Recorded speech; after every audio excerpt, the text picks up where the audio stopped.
কানাডায় ভয়াবহ দাবানল, সেনাবাহিনী মোতায়েন করা হয়েছে জরুরিভাবে, আতঙ্কে লাখো মানুষ, চারপাশে আগুনের লেলিহান শিখা, আকাশ কালো ধোঁয়ায় ঢেকে গিয়েছে।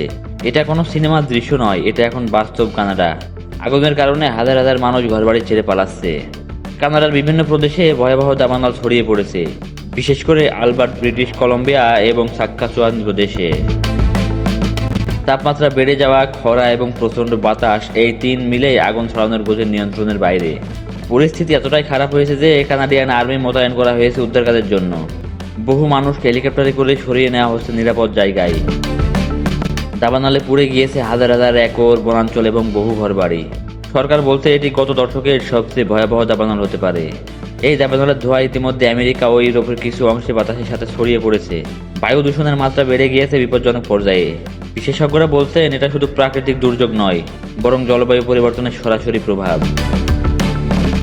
স্থানীয় মানুষদের অনেকেই এখনো আটকে আছে সেই দাবানলের মাঝে।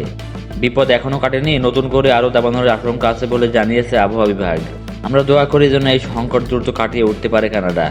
আমাদের চ্যানেলে আপনি নতুন হয়ে থাকলে চ্যানেলটি সাবস্ক্রাইব করুন এমন বাস্তব ও গুরুত্বপূর্ণ খবর জানার জন্য।